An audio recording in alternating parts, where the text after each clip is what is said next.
আসন সমঝোতা নিয়ে জামাত ইসলামী সহ 11 দলীয় জোটে কোনো দূরত্ব সৃষ্টি হয়নি বলে জানিয়েছেন ইসলামী আন্দোলন বাংলাদেশের শীর্ষ নেতারা।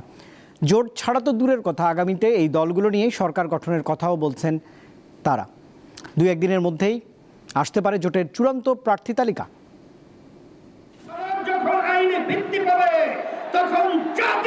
গণঅভ্যুত্থান পরবর্তী সময়ে দেশে ইসলামী শাসন প্রতিষ্ঠার লক্ষ্যে এক হয় বাংলাদেশ জামায়াত ইসলামী ও ইসলামী আন্দোলন বাংলাদেশ সহ কয়েকটি ইসলামী রাজনৈতিক দল।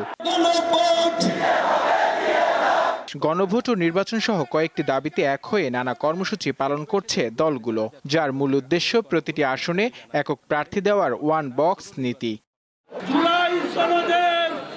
ত্রয়োদশ জাতীয় সংসদ নির্বাচনকে সামনে রেখে আসন সমঝোতার ভিত্তিতে গঠিত জোটে প্রথমে ছিল 8টি দল। সর্বশেষ এতে যোগ দেয় Jatiya Nagorik Party NCP, Liberal Democratic Party LDP ও এবি পার্টি। সম্প্রতি জামায়াত ইসলামী ও ইসলামী আন্দোলন বাংলাদেশের মধ্যে বিভেদ দেখা গেছে। তবে জোট সংশ্লিষ্ট ইসলামী আন্দোলনের নেতারা বলছেন, জোটে কোনো দূরত্ব নেই, বরং এই দলগুলোকে নিয়ে সরকার গঠন করতে চান তারা। নির্বাচনী সমঝোতা ওয়ান বক্স ফর ইলেকশন, আমরা এই নীতিতে অটল আছি। হয়তো আমাদের মাঝখানে একটু ওই এনসিপি বা অন্যান্য দল আসার কারণে তাদেরকে সিট দেওয়া লাগছে, এই জন্য জিনিসটা একটু আমাদের ভিতরে একটু দূরত্ব বা বিভিন্ন ধরনের ফাটলের সৃষ্টি দেখা গেছে। আসলে কিন্তু কোনো ফাটল হয় নাই। আশা করি 2-3 দিনের ভিতরে আপনারা জানতে পারবেন আমাদের সমালোচনা একেবারে দ্বার প্রান্তে ইনশাল্লাহ। আমরা এখনো পর্যন্ত ঐক্যে আছি এবং সেটা ধরে রাখার জন্য, ঐক্যবদ্ধভাবে নির্বাচনের জন্য আমরা চেষ্টা চালিয়ে যাচ্ছি। তারা অভিযোগ করেন, সরকার ও প্রশাসনের একটি পক্ষ যেভাবে একটি দলের প্রতি ঝুঁকে পড়েছে, তাতে আগামী নির্বাচন নিয়ে শঙ্কা রয়েছে। তফসিলের পরে কোনো দলীয় প্রধানকে বেশি প্রটোকল দেওয়া হয়। নূর আলম, দীপ্ত সংবাদ, ঢাকা। আমাদের গত 1.5 দশকে হওয়া গুমের প্রায় 25% সঙ্গে জড়িত র্যাব আর 23% হয়েছে পুলিশের মাধ্যমে। সোমবার ব্রিফিংয়ে এ তথ্য জানায় গুম সংক্রান্ত কমিশন অব ইনকোয়ারি।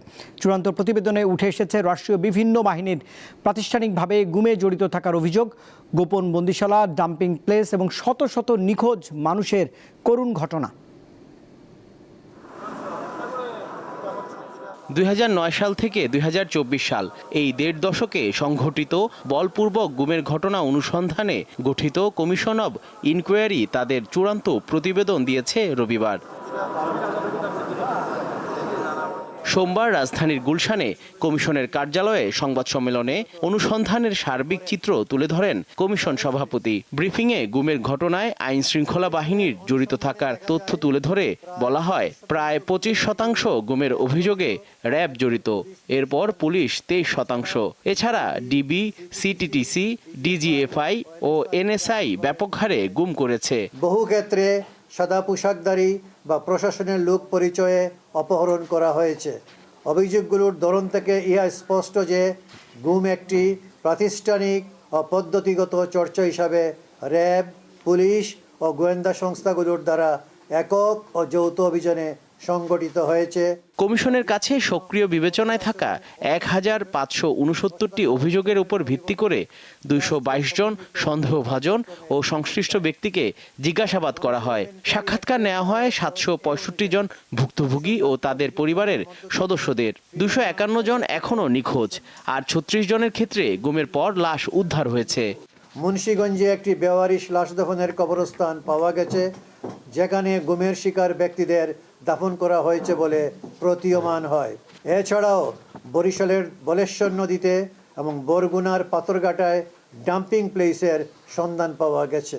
গুমের পুনরাবৃত্তি ঠেকাতে র্যাব বিলুপ্ত সন্ত্রাস বিরোধী আইনের সংস্কার, সব বাহিনীকে কঠোর জবাবদিহিতার আওতায় আনা এবং আয়নাঘরগুলোকে স্মৃতি ও জবাবদিহিতার প্রতীক হিসেবে জাদুঘরে রূপান্তরের সুপারিশ করেছে কমিশন। আয়নাঘরগুলোকে জাদুঘরে রূপান্তরের সুপারিশ অন্তর্ভুক্ত রয়েছে। জহিরুল মোহসান, দীপ্ত সংবাদ, ঢাকা।